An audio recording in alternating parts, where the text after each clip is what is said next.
and you say,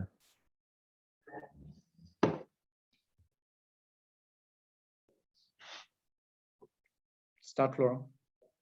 Okay.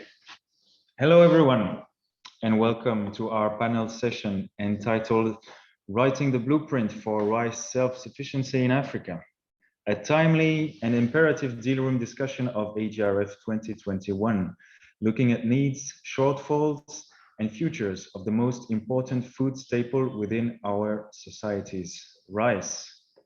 Thank you so much to our esteemed and our global audience for joining us online today.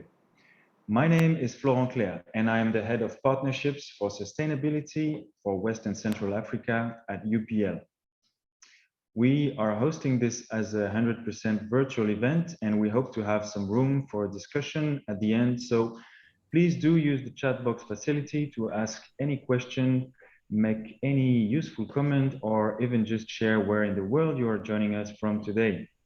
You can choose to either write to everybody or to panelists only. So please make sure you choose the correct option. This panel discussion will be translated live in both English and French. So please make sure to choose the right channel, depending on if you want to hear French or English. You can do that in the audio settings of Zoom. Now in French, I will repeat for these particular options. Bonjour à tous et bienvenue sur notre panel. Le panel sera animé en anglais principalement, mais également disponible en français. Pour une traduction en français, veuillez choisir le canal audio concerné en sélectionnant la fonction dans votre paramètre audio de Zoom. Vous pouvez utiliser la fonction chatbox également pour faire vos commentaires, vos questions, en choisissant d'envoyer soit votre question à l'ensemble du groupe, soit aux panélistes uniquement.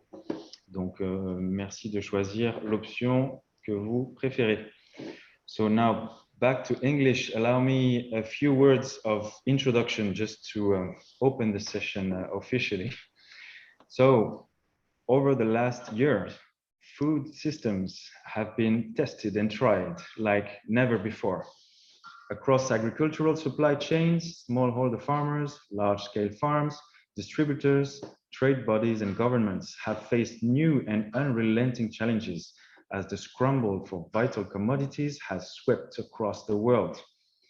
Yet, whilst the pandemic has posed new problems for Africa's agricultural sector, it has also revealed and heightened existing pressures, adding emphasis to the question of how do we strengthen the capacity and resilience of Africa's ag industry to deliver nutritious food for all. Answering this question and establishing pathways to recovery and resilient food systems is the reason we are all here at this year's AGRF Summit. But how can we do this without looking at one of the most critical commodities determining food security worldwide? Realizing rice productivity in Africa does more than improve the livelihoods of farmers and contribute to the nutritional needs of the continent. It can also stimulate the continent's economy, lower carbon emissions, ensure regional self-sufficiency, and it helps secure our global food future for a growing population. But how do we get there? Fostering resilience and fueling sustainable rice productivity is contingent on concerted dialogue, action, and commitment from a range of players, all geared towards strengthening every point of the supply chain. At UPL, we have always been strong believers in the power of collaboration to answer the most important challenges facing our society today. At last year's AGRF Summit, we announced our commitment with AGRA to support rice production and food autonomy across West Africa, with an ambitious goal of doubling the yield on 600,000 hectares of local rice in 6 countries. Today, we are reaffirming our pledge and going one step further. We're excited to launch the Rice Race movement, what we hope to be a new cross-industry Pan-African and multilateral initiative with a shared commitment to design, implement, and sustain commercial rice value chains across African continent. So let's make a start.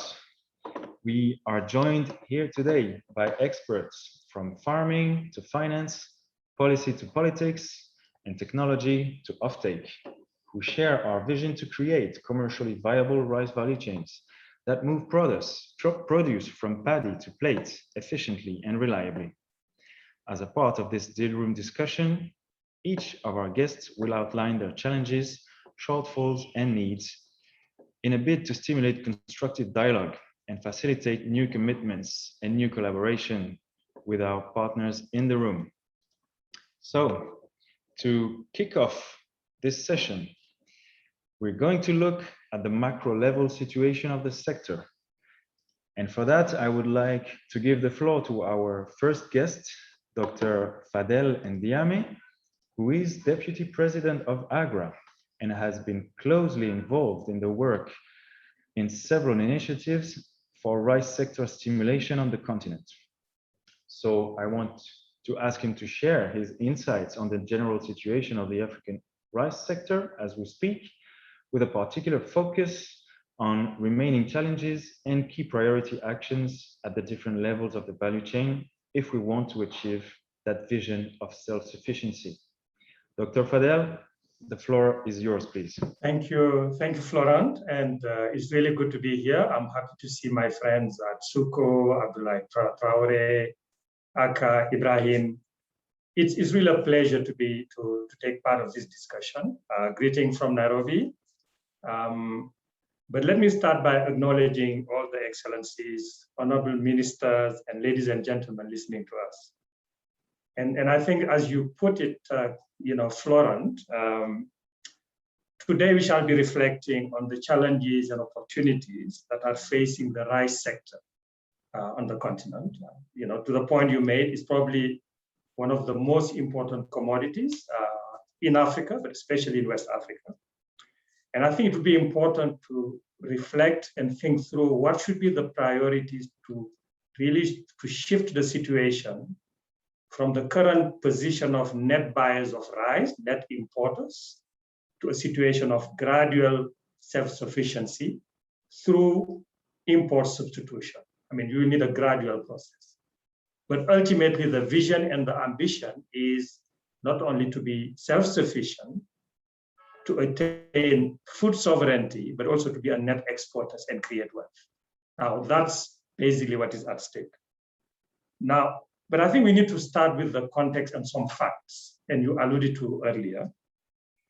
I think one of the glaring fact is, despite having very similar conditions to primary producers of Vietnam, Thailand, etc., and Southeast Asia in general, Africa is only producing less than 5% of the world output. That's basically, I think we need to start by recognizing how little our footprint is in this sector globally, despite the strategic importance of this commodity. Added to that, the fact that every year people across sub-Saharan Africa consume 34 million metric tons of milled rice. And 43%, almost half of that is imported. So literally we are importing a commodity, but we are relying essentially on imports to meet our needs. And the trend is also telling us that this is increasing. In fact, we are not going the reverse direction. Just to give you a few examples. In 2017, West Africa was importing 15.86 metric tons of rice. Now, it is projected to grow to 22 million metric tons of rice by 2025. So we're seeing a significant reliance on rice import. I think one of the questions is, can we turn it around? And what is at stake here is, if we are importing a commodity that can be produced locally, because we have the land, we have the know-how, we have our people, to paraphrase our brother, Dr. Adesina, we are exporting jobs and income to other countries when we need it on this country. Second point is, close to 40% increase between 2017 and 2025, our consumption of rice is likely to increase from 43 kilograms in 2017 to 49 in 2025. So we have an upward trend that we all understand is being driven by both urbanization and higher income, where African consumers want rice, but also they want high quality rice. And as we speak now, despite progress achieved by some countries, no African countries have actually achieved a self-sufficiency, despite having all the right climatic conditions. What can we do about it? Now, hear me clearly, we are not saying that relying on import or trade is not a good deal. It is. But being consistently on the importing end is a big deal. Second point, and you alluded to earlier, is COVID-19 really revealed significant lesson.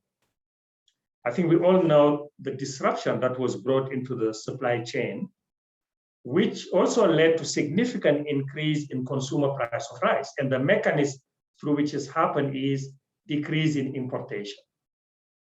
I think we have evidence that in 2020 last year, we have a 30% decline in the import from Thailand, which is one of the major exporting into Africa. This translated into a 27% price increase for African consumers. This is a big deal. And this is where, and this is where the other lesson of COVID is we really need to prioritize strengthening our own supply chain, domestic, regional supply chain, to make sure that we can gradually reconquer the national and local market. What opportunity do we have for that?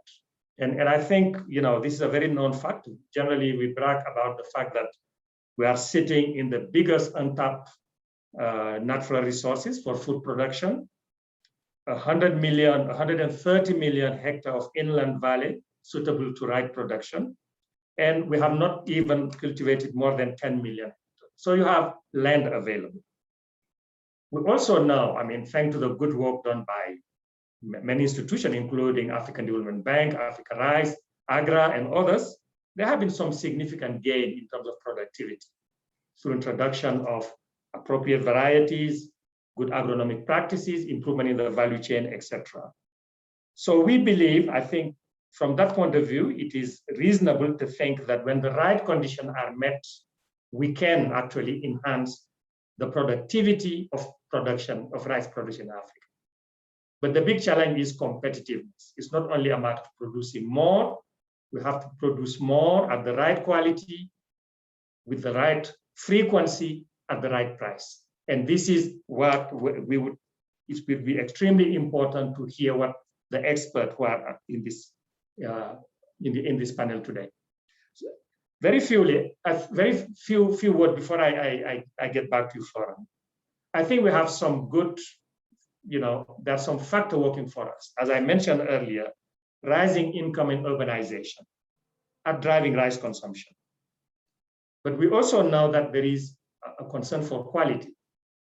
Yet, what we are noticing is the local production is highly fragmented, and because of inefficient production system used by the millers, I think the big challenge is how do you turn this around and start producing higher quality.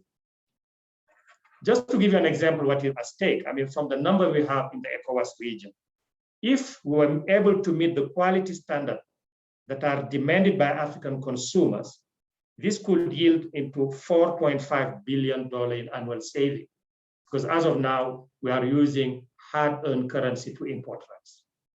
So this is what is at stake. Now, we all understand that there are challenges. Productivities, lack of competitiveness, access to finance, etc. But I want to, in closing, just highlight 4 major areas of possible action and give the floor to the colleagues.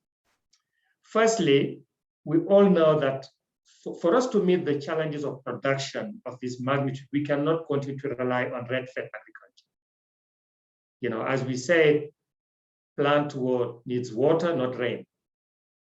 So one of the key priorities is to improve water management by adopting the cutting-edge technology around laser-gridded leveling technologies, because when we have efficient water management, that can enable you to take advantage of all the good practices, the high-yielding varieties, in order to have higher yield. So water management and control is crucial.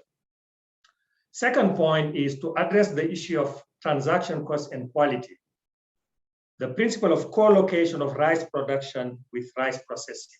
And I hope Atsuko will speak to the whole concept of staple food processing zone that have been spearheaded by Dr. Adesina and by the African Development Bank. I think that's a very interesting concept to bring together production and processing with the view of managing quality. Now, this will require significant public-private partnership. Irrigation typically has to be supported, funded by the public sector. The processing, the marketing, and the distribution are private sector function. So therefore, there is a need to make sure that the value chain are well managed through a public-private partnership. In addition, we will need to have a whole set of services from upstream to downstream.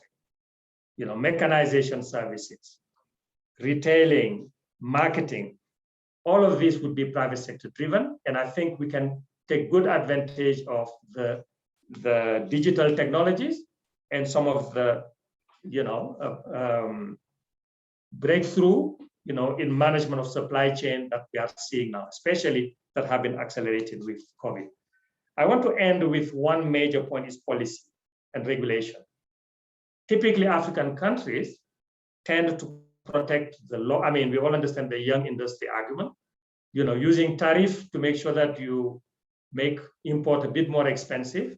In the short term, it's a good policy measure. In the longer term, unless we address the significant structural challenges highlighted earlier, it will not work. So with this, I would like to really invite the colleague, the panelists who will follow me, to tell us in this broader, what do they see as the priorities for really turning around the situation and putting back the continent on a path to gradual import substitution and food security. What do you prioritize around access to finance, supporting millers, providing high quality input, and also creating a policy environment that is favorable for enhanced rice productivity. So with these few words, Florent and colleagues, I'm happy to end it here, and I will look forward to an exciting discussion. Over to you. Thanks very much, Fadel. Thank you so much for exposing such the rough overview of the sector and giving us the first founding elements of our blueprint for rice self-sufficiency. I will take away upgraded farming conditions is a key, with access to better inputs and technologies, including water management, equipments, also access to finance and services to boost and stimulate the different links of the value chain, and favorable policies and regulatory environment as some, if not the main, keys for the African rice sector to achieve this famous competitiveness versus imported Asian rice. I want to apologize to our French francophone speakers because the translation is not yet activated. Nos excuses pour les retards dans la traduction, elle va être activée très bientôt. On est en train de travailler dessus pour les francophones. Mais ne quittez pas la conversation, ça va venir. Okay, so now, as our second guest, I want to provide a farmer perspective. I want to invite Mr. Jean-Paul Aka, who is the General Manager of Locagri, an Ivorian SME involved in the production of rice, as well as transformation and marketing, to share his on-field experience and outline the incentives required in the value chain. So we will now switch to French, as Jean-Paul Aka will be speaking French. So I invite all non-French speakers to check they are using the English audio channel for live translation. Jean-Paul, bienvenue. Merci de nous rejoindre pour cette précieuse discussion. Est-ce que tu peux décrire en quelques mots votre activité avec l'OCAGRI en insistant sur les obstacles qui subsistent aujourd'hui à l'augmentation des rendements et à la professionnalisation des riziculteurs et sur ce que fait l'OCAGRI pour y remédier? Merci beaucoup, Florent. C'est un honneur aussi d'être parmi dans ce panel. Donc, je suis Jean-Paul Aka, manager de l'OCAGRI. Nous sommes une PME ivoirienne spécialisée, entre autres, dans la production, la transformation et la commercialisation du riz. Docteur Fadel l'a expliqué tout à l'heure, la problématique du riz en Afrique commence justement par la production et les défis d'augmentation de la production. Un pays comme la Côte d'Ivoire, justement, a vu sa consommation locale de riz augmenter de plus de 54% les 10 dernières années, pour dire que la problématique est actuelle et elle va s'accentuer de plus en plus. Et là, on a affaire à des petits producteurs, comme dans beaucoup de filières en Afrique, qui supportent la production, mais qui n'ont pas toujours les moyens nécessaires d'acheter les intrants parce qu'ils n'ont pas accès au financement. Et même quand ils arrivent à acheter un peu d'intrants, ils n'ont pas la technicité nécessaire parce que l'encadrement est faible, donc ils n'arrivent pas à suffisamment produire. Ils n'ont pas de connexion directe avec le marché, donc les semences ou les variétés qu'ils utilisent ne sont pas forcément toujours adaptées à la semence. Et après, ils sont moins organisés. Et c'est dans cette problématique-là que l'OCAGRI a été créé en 2017. Et l'ambition pour nous, c'était justement arriver à développer l'agriculture locale pour contribuer non seulement à la sécurité alimentaire, mais aussi réduire la pauvreté. C'est pourquoi notre modèle d'affaires, c'est basé justement sur une approche inclusive qui vise justement à structurer autour de nous plus de 1000 petits producteurs qui, sur 3 piliers de travail, donc d'un premier pilier qui est la production durable, l'objectif pour nous, c'est justement d'accompagner ces petits producteurs-là pour améliorer les rendements. Ça passe d'abord par l'organisation de ces producteurs, comme je l'ai dit. Il faut les organiser. Il faut faire en sorte qu'ils puissent être accompagnés et suivis afin justement de pouvoir appliquer les bonnes pratiques agricoles. Mais le plus gros défi, c'est d'avoir accès aux intrants. Quand on sait que les banques sont frileuses justement à apporter l'appui à ces petits producteurs. Donc nous, l'OCAGRI, nous, avec nos différents partenaires, nous essayons justement de mettre en place des modèles de partenariat où nous sommes en partenariat avec des fournisseurs d'intrants, avec des institutions bancaires qui vont apporter à crédit les intrants. On a fait 2 tests où nous avons nous-mêmes supporté le coût d'achat des intrants avant de les donner à crédit aux producteurs. Ça ne marche pas toujours bien parce que justement le défi d'organisation des producteurs existe et c'est des points sur lesquels nous travaillons. Et donc quand nous allons parler d'accès au financement, justement la question d'organisation des producteurs sera pertinente, mais aussi de suivi. Maintenant, en plus de la production, comme j'ai dit, nous essayons nous transformons le riz. Donc une fois que les producteurs sont accompagnés à la production, le riz va être acheté auprès de ces producteurs et transporté jusqu'à notre unité de transformation. Et là, nous avons regardé justement les attentes des consommateurs ivoiriens. Ils veulent du riz qui est propre, de bon goût, bien conditionné. Et donc, nous avons mis en place une petite unité de transformation d'une capacité de 2 tonnes heure. Et là, après la transformation du riz, nous faisons un deuxième tri. Et ensuite, le riz va être conditionné dans des emballages de 4,5 kg, de 25 kg et de 50 kg, justement pour présenter aux consommateurs ivoiriens un riz d'aussi bonne qualité que le riz importé et aussi du bon goût. C'est pourquoi dans le choix des variétés, nous avons d'abord commencé sur la variété locale, mais qui est parfumée, comme le riz importé, ce qui fait que les consommateurs ivoiriens peuvent se rendre compte que il existe un riz local, mais qui a aussi de bon goût, qui a aussi le parfum que nous recherchons. En plus de cela, nous faisons maintenant le marketing et la commercialisation, et c'est là le plus grand défi pour nous en tant que PME, parce que non seulement dans la transformation, nous avons besoin des financements nécessaires pour améliorer nos outils de transformation. Mais dans la commercialisation, nous avons notre marque, nous faisons de la communication. Il faut convaincre les Ivoiriens que le riz local est aussi de bonne qualité. Donc, on fait beaucoup de publicité, pour le moment digitale, parce que justement, nous n'avons pas suffisamment de moyens pour faire une forte publicité sur le terrain.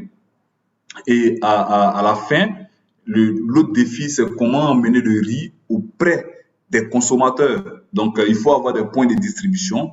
Et là, ça demeure encore un très, très gros défi pour nous parce que nous essayons, la plupart des Ivoiriens, avec les analyses des études que nous avons réalisées, achètent le riz au supermarché. Et donc, ou dans des boutiques dans les quartiers. Et là, pour atteindre ces réseaux-là, c'est justement pour les PME de notre taille, ça devient des défis importants et sur lesquels nous travaillons. Donc, aujourd'hui, les 3 points que nous avons identifiés, la production, la transformation et la commercialisation, sont des axes de travail pour nous qui sont permanents parce qu'on pense que si vraiment on veut atteindre l'objectif de sécurité alimentaire, comme nous l'avons expliqué, il faut d'abord garantir la productivité, la production du riz, la production de la matière première. Et tous les grands défis sont concentrés sur ce volet-là. Et enfin, j'ai travaillé avec, au niveau de la Côte d'Ivoire, on travaille avec beaucoup d'unités de transformation. On a les mêmes difficultés, justement, d'amélioration de notre plateau technique. Et là aussi, c'est un gros défi. Donc, de manière générale, voici ce que je voudrais exprimer et ce que le GAGRI fait, justement, pour aider les petits producteurs à améliorer leur productivité. Merci beaucoup, Jean-Paul. Thank you so much, Jean-Paul Aka, for sharing your on-the-field experience and expertise. It's great to have your voice because you are touching both farming, transformation, marketing, trying to adapt to local consumer tastes. So it was really nice to hear from you. I could summarize your main challenges at need for adequate inputs and better productivity. Extension services for technical support and adequate financing mechanism for the smallholder farmers. Now, major opportunities also seem to lie into adaptation to consumers' taste, better access to mechanization equipment for improved competitiveness and improved access to distribution channels. So good luck to you in your endeavors. Now, I would like to introduce as our next speaker, Mr. Reggie George, who is Vice President of Farming at Olam, Nigeria, and who brings with over 3 decades of experience in large-scale commercial farming and value chain initiatives.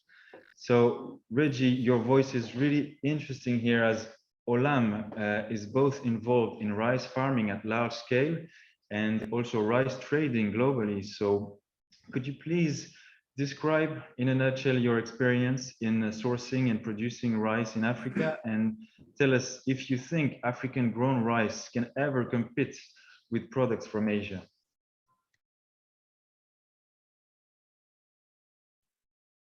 Over to you, Reggie. Yeah, Florent, thank you so much. Thank you for the invite to be a panelist today. And it's my pleasure. So, yes, Olam has a major presence in the African rice sector for a couple of decades. It has started as an importer of finished rice into the African countries. But Olam has transformed itself as a producer of high quality rice for the local markets. So if you take that, we have started the local production of rice in the country in 2005. And if you take the journey from 2005 to 2021 as of now, I would definitely want to get into I would split it into a couple of phases in that, which is with a comparatively very difficult phase of 2005 to 2010, in which there was no milling facility which was available in Nigeria on the organized sector in the medium to large segment. Of course, there were a lot of small millers, milling facilities which are available on a village level kind of capacities. it was really a difficult period for all the millers at that point in time. Even though there was no milling facility in 2005, we decided to take a medium scale mill from the federal government of Nigeria in 2005, and we have operated that until 2010 through an outgrowers program by procuring locally grown paddy. The major challenges at that point in time was that the productivity was pretty low for the farmers. Then, of course, getting a quality paddy in the market was extremely difficult, and it was with high admixtures and inconsistent varieties, different varieties which was there. And along with that, Nigeria had a very inconsistent policies at that point in time, because you can see that the import tariffs would be changing all of a sudden every now and then. And then there was no confidence levels in any of the value chain actors at that point in time, either farmers, nor the processors, nor any of the other input suppliers and those who are connected with that. So we have started that program in 2005, and we have gone up to a capacity completion of 20,000 metric tons of paddy, which is processed, which is very low. But even though all these challenges were there, Olam as a group, no, we could get into a couple of real understanding on how this is all working. So we were very sure that, or we have had enough proof that if you have an outgrowers program or a smallholder farmer initiative that will produce a good quality paddy than when you get into the market and get those paddy from the open market. So along with that, we have also done some farming on our own commercial small scale farming. It is not a very large area. And we were very sure that there is a lot of opportunity to increase the productivity from a hectare. So those two things. And also then one more thing which we have really got into is that if you have a good quality paddy producing a good quality rice for the local markets, which can even compete with the imported rice, was quite evident from those operations at that point in time. So we have decided, but getting a good volume or the enough volume of paddy to the mill for the processing at that point in time was very, very difficult. Now you will get a certain volume of paddy from your own farmers, but when you get into the local markets, the quality was extremely poor at that time. But then there were a lot of stakeholders who were participating into several different programs. But with all these capacity building programs, good agriculture practices, all those things, they could improve the quality of the rice which is produced. But then we have closed down that facility in 2010, and we decided to move into another model. That model was nothing other than having our own commercial farm, which is on a certain amount of area with an intent that we need to get at least 50% of the paddy which is needed for the mill to be processing from our own farms, so that you can ensure that you have a proper quality paddy so that you can produce a good quality rice. And also then we wanted to develop a 50% or 50 to 60% of the total requirement of the mill through farmers, through smallholder farmer initiatives, or from the directly bought from the farms, from the markets. So that has prompted us to go in for a large scale commercial farming in the middle belt states of Nigeria. And we could establish close to 50 square kilometers of cultivation through a fully irrigated, mechanized, precision level farming activity in that place, which is with a reasonably good amount of investment also. And we have built up a mill in the center of that. So we have decided to go in for that. And we have established that with a 100,000 metric tons capacity mill at that point in time.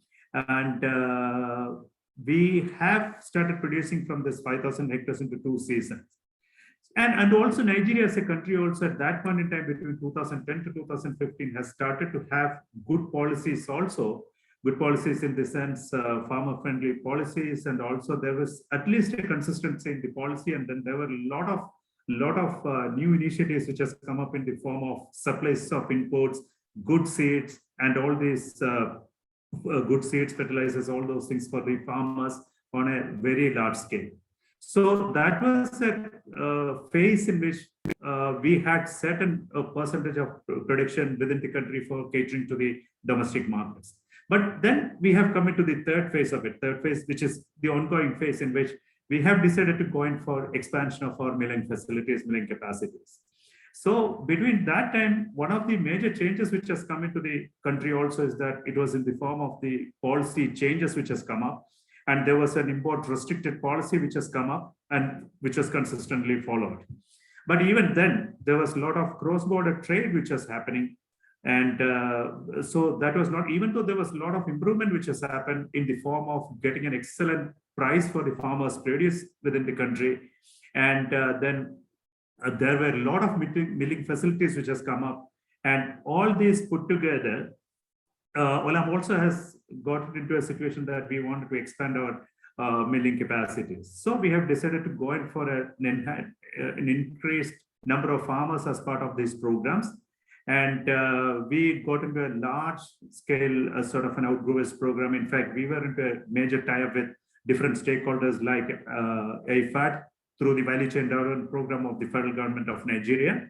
Then we were into a tie-up with a lot of tie-up with different agencies. AGRA is a major partner for us here, and GS is a partner. Then earlier times, USAID Markets was a partner between 2005 to 2010. So these are all partnerships which has gone, and currently we are having close to 2,000 farmer cooperatives into the program. So, and we are in the expansion mode, and currently we have from a 20,000 metric tons, we went to 100,000 metric tons, and currently we have a milling capacity of 250,000, and still we are expanding that. So it is the right sort of a business to be in as far as a processor for rice in the country, and we have significant sort of number of farmers also in the country. Thank you very much, Reggie. This is fascinating to hear about your experience, and my main takeaway is that competitiveness is achievable despite all the challenges that you've gone through. I think it's a great lessons you have shared with us to believe in African rice competitiveness. So we now enter what we call the way forward part of this conversation. And now that we've understood the challenges and opportunities lying in Africa, it's time to talk about concrete solutions. For that, I would like to welcome two eminent members of the donor community. Atsuko Toda, who is Director of Agriculture, Finance, and Rural Development Department at the African Development Bank, and Ibrahim Gourouza, who is the Regional Director for GoAfrica, West and Central Africa.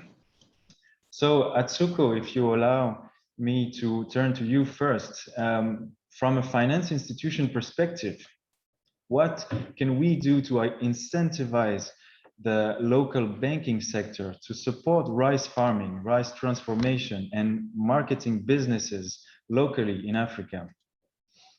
Over to you, Atsuko.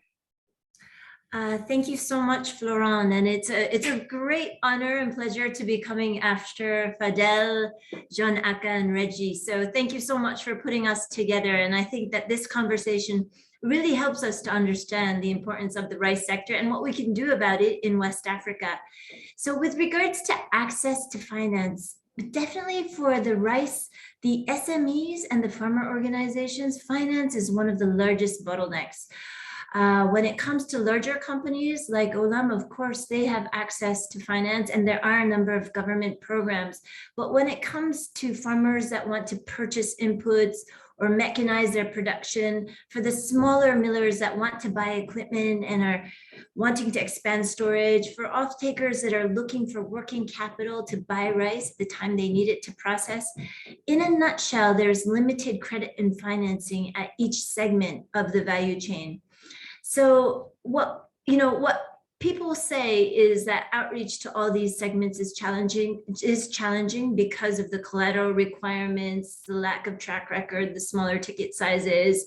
And we've seen a number of excellent small SMEs, millers that come to us with their programs and say, please do finance us.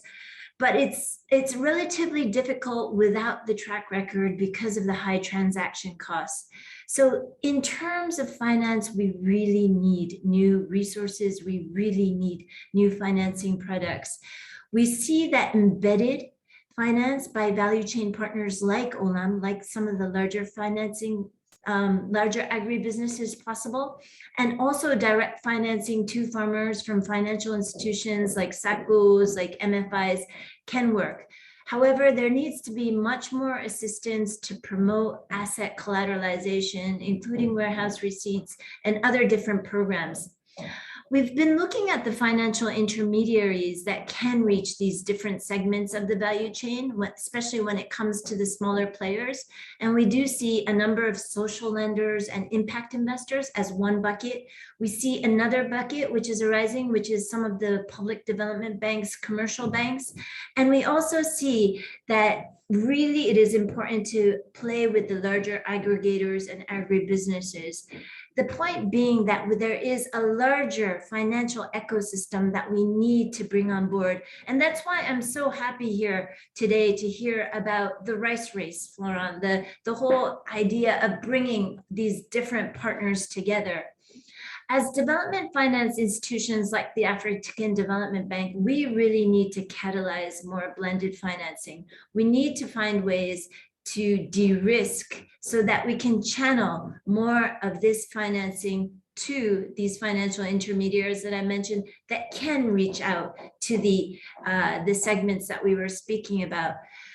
We really do hope that to go to scale, that some of the partnership platforms that have been launched, including those by the Gates Foundation, also those by GoAfrica and JICA, will be successful.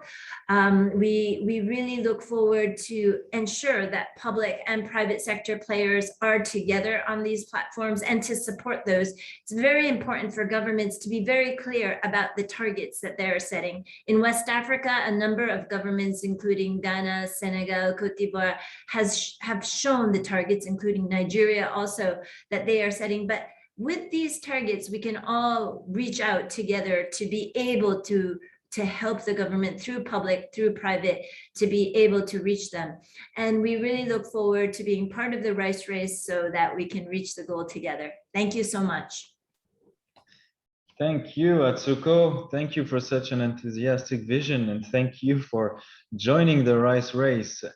It's glad to hear. It's great to hear how you think we can help remove those barriers and risk aversion from the banking sector to dare to jump into this rice sector. So now on your side, Ibrahim, if you would be able to say a few words, what is the overall objective of GoAfrica's rice program, and what role can partnerships play, as Atsuko was insisting on the fact that we need more collaboration? What role can partnerships play in helping to achieve this vision?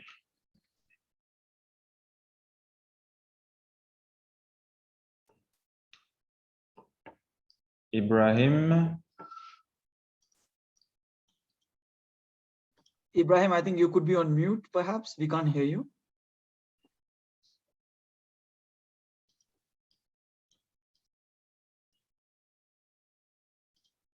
Okay, so maybe I'll ask one more question to you, Atsuko, in the meantime, while we try to reconnect to Ibrahim.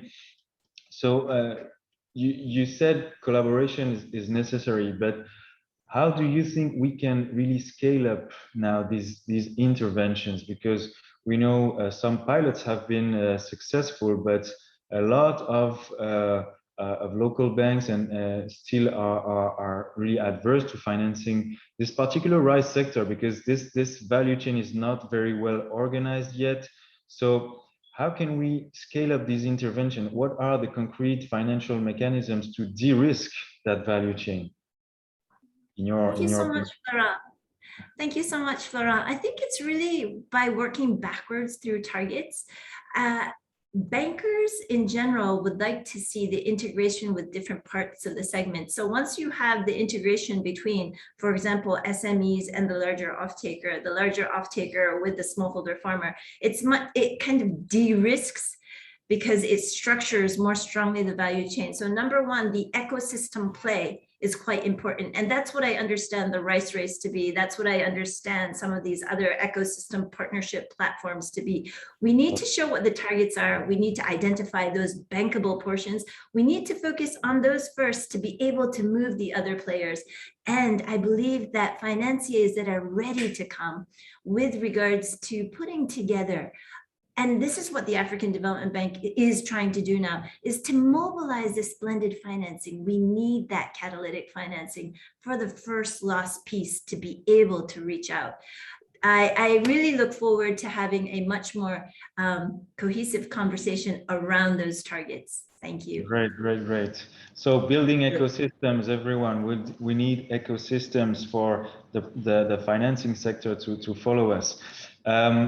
As we are approaching the end of our conversation, I really want to give the floor to the public sector now. And I'm really sorry that Ibrahim couldn't. Can you hear me now? Can you hear me? Oh, yes, Ibrahim, you are back. So okay. I can only give you 1 or 2 minutes because yes, I will be quick. I'm sorry about that. Sorry about that technical issues. And I really want to greet also some familiar faces, Atsuko and Fadel and everyone, of course. So GoAfrica, building on the success of what GoAfrica has done in Cote d'Ivoire for the rice sector, we, together with IDH, we are launching the West African Rice Initiative. That's going to be a private sector-led initiative for the rice sector in West African countries. We have scanned the rice sector in West Africa. We know exactly who are the producers. We know exactly who are the processing companies. We know exactly who are the distribution companies. So within that WARI initiative, we are going to structure deals led by, of course, as I said, private sector initiatives. So the three key factors quickly for this WARI initiative to be are first, coherence. You see, for 2 years, I have been the chair of the steering committee of the Japan initiative called CARD, Coalition for African Rice Development in Africa.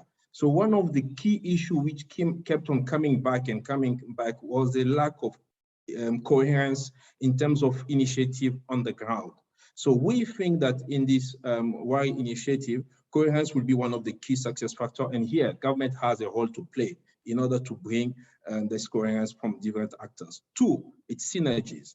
We think that within this WARI initiative, as partners, we should be able to work together based, of course, on the comparative advantage of each partners, so then we can avoid duplication and then we can create economy of scale. And lastly, and going to be my last point, we also think that by putting in place a strong mechanism, financing mechanism, which is blended, which is equity, which is access to debt, we will be able to service the deals we are going to structure within the WARI initiatives. So we are starting with the IDH Farm Fit Fund, but obviously, and of course, we will be welcome any other partner who will want to join as a financing partners for WARI. So we are going to do 10 out of 15 African countries. It's going to be a 3 years program, and of course, we are going to do it in phases. Thank you very much, and sorry again for the technical glitch. Thank you, Ibrahim. Thank you. It's great that you could share your insights in a short time.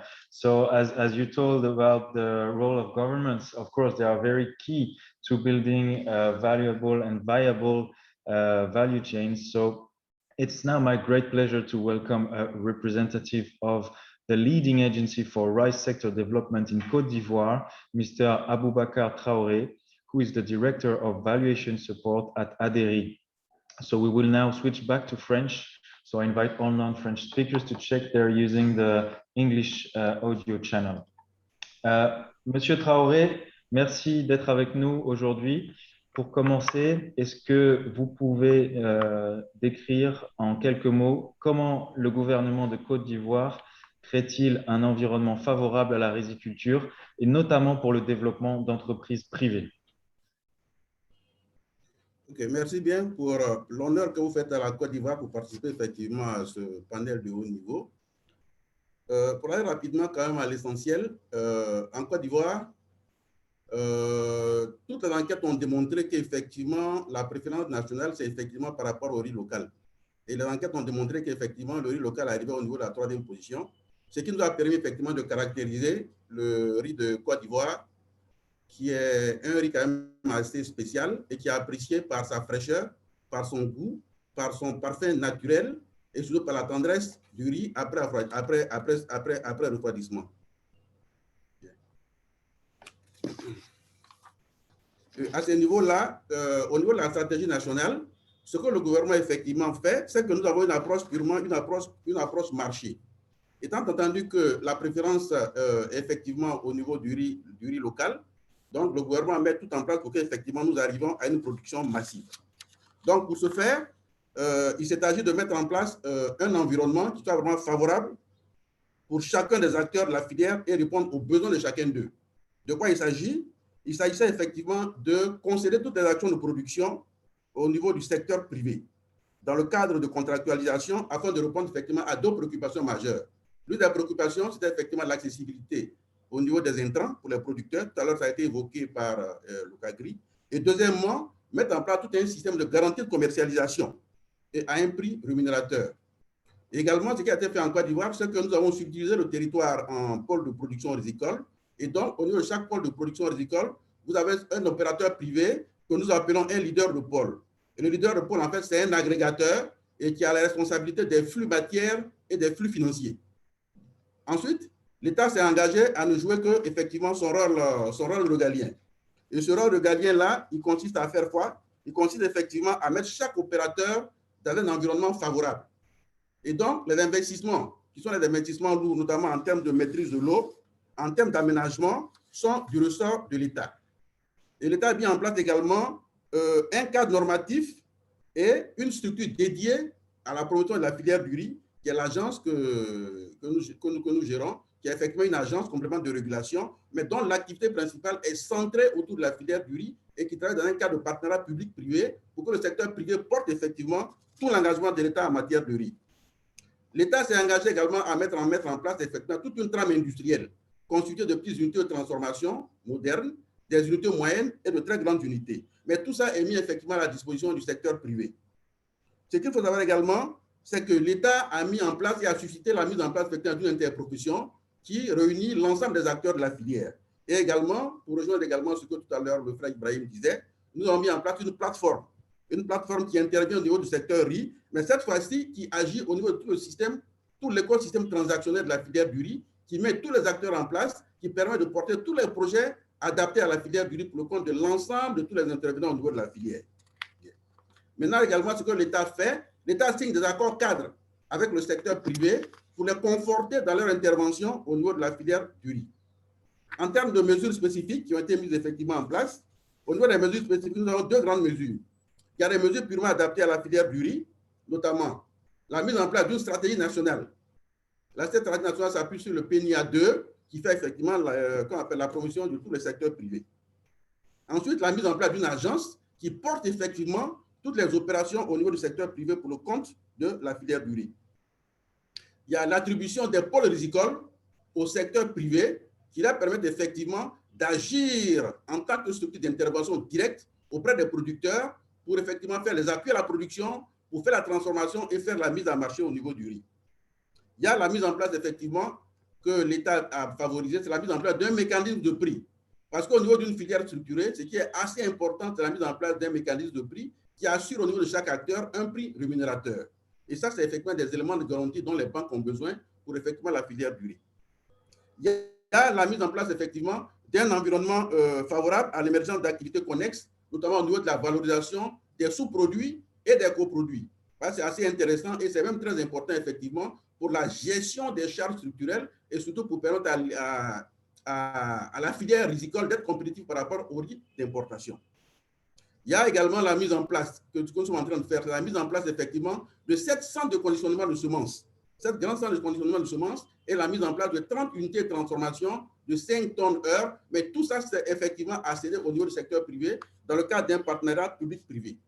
Maintenant, les investissements qui sont faits par l'État, rapidement, c'est la réhabilitation et vraiment la création d'infrastructures routières pour un meilleur acheminement des productions, la réhabilitation et surtout la création d'infrastructures de maîtrise de l'eau, sous barrage et sous prise au fil de l'eau, en vue d'une inversion de la riziculture, d'une riziculture de subsistance, pour aller vers une riziculture de marché. Et ce qu'il faut pouvoir dire en dernier ressort, c'est que dans le cadre effectivement des partenariats avec les autres pays, la Côte d'Ivoire est déjà dans une dynamique de stratégie sous-régionale avec d'autres pays. au niveau de la course du riz dans le cadre de l'offensive riz. Aussi, nous faisons la mise en place de tous nos dispositifs semenciers actuellement qui répond à cette vision en matière d'infrastructures de conditionnement et de recherche à vocation sous-régionale. Maintenant, des actions complémentaires en termes de synergie d'action, de partage d'expériences et de mise à disposition d'infrastructures de production, de stockage et de transformation sont en cours. Donc, en fait, en conclusion, c'est pour dire que toutes les plateformes de plaidoyer sur la promotion du secteur rizicole en Afrique auront ainsi du succès avec l'ensemble des pays africains intervenant de manière convergente. Voilà, c'était un peu la présentation que nous voulions faire pour pouvoir tenir dans nos 5 minutes. Je vous remercie. Merci infiniment, Monsieur Traoré. Merci beaucoup pour vos efforts. Le pouvoir public a évidemment un rôle clé dans l'atteinte de cet objectif de l'autosuffisance en riz. Et comme on l'a compris, non seulement dans l'établissement d'un environnement des affaires favorable, mais aussi par les investissements très compétitifs dans les infrastructures, la recherche et développement ou encore la vulgarisation agricole. We now switch back to English for our last but not least speaker of the day. I'm delighted to introduce Mr. Alassane Imoro from the National Rice Desk of the Republic of Ghana, who will touch on opportunities for economic diversification and food system resilience of Ghana. So Alassane, welcome. And can you please share with us in a nutshell what are the plans for Ghana rice autonomy in the future and what will be the role for the private sector there? Well, thank you very much, Florent. Thanks for the opportunity. And then being the last speaker, I'll just be snappy, all protocols observed. Yes, so in terms of the rice sector in Ghana, number one thing we did, prioritization. Rice is prioritized as a food crop in Ghana, and therefore the policy is geared towards self-sufficiency. As a country, the target to reach self-sufficiency is 2024. Now, a lot of effort is being put in place to ensure that we achieve those targets. Currently, we're currently running a program, Planting for Food and Jobs, where it's built on 5 pillars. The 5 pillars, we look at the seed, very important. So provision of seed, we used to be less than 10% certified seed usage. As I speak to you now, we are more than 50% certified seed usage. The second pillar looks at provision of fertilizers, highly subsidized. So farmers are able to get to use the recommended and then adequate fertilizers. We also look at extension delivery, very important. Extended extension of good agronomic practices are sent to farmers. Market linkages, so if they produce, there's the need to link all the production to the market. Not forgetting also in terms of having a platform where the database, the electronic platform where database of beneficiaries of this program are hinged on.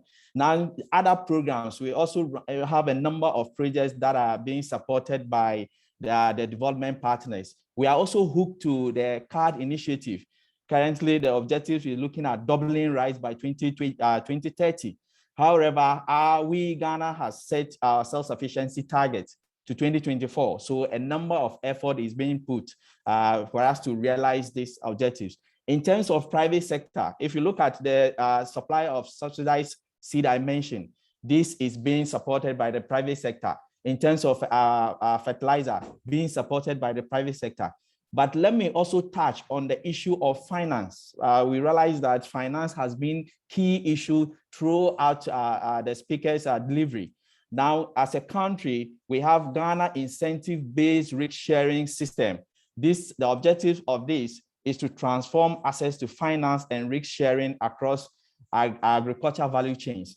Now, this is set up to give guarantees for loan in the agriculture sector. And currently, we are running a program where the interest rates on rice production is given to all interested firms to be able to, assess these funds to be able to support their various interventions. So a number of efforts. So just to mention a few. So our self-sufficiency target as African, sub-Saharan, we are looking at 2025.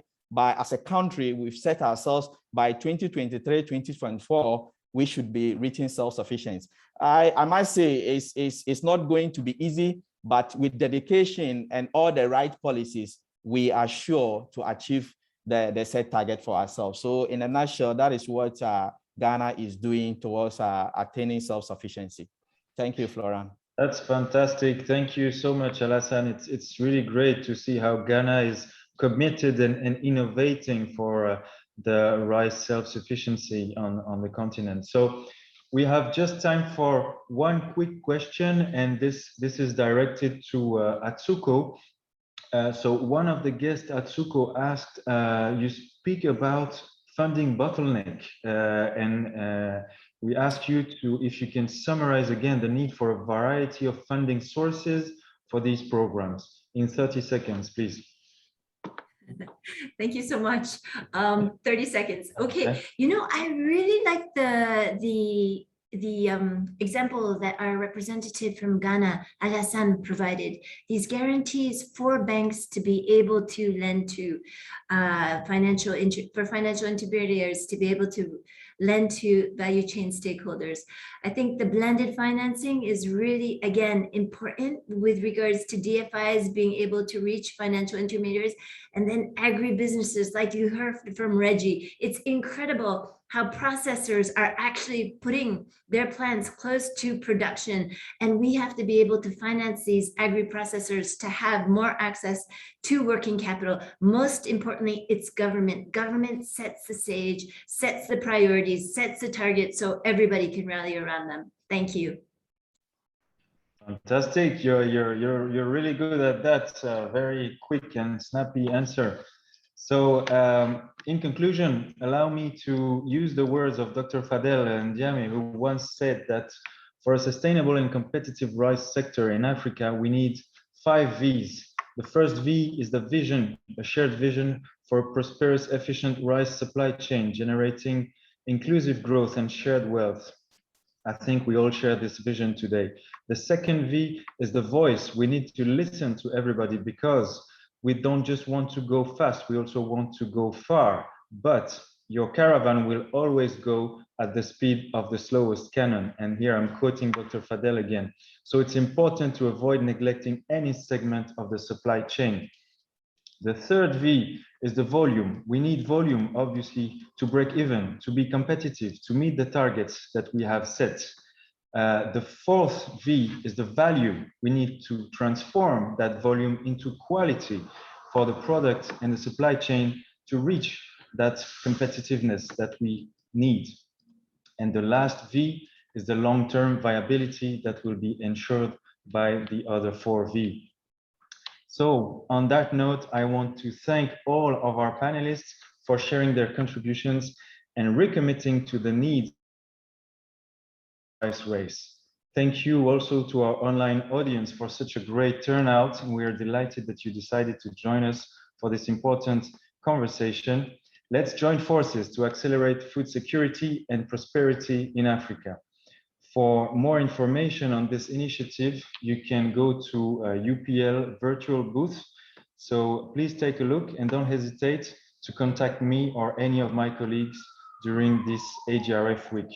I wish you all a great AGRF week. Bye-bye.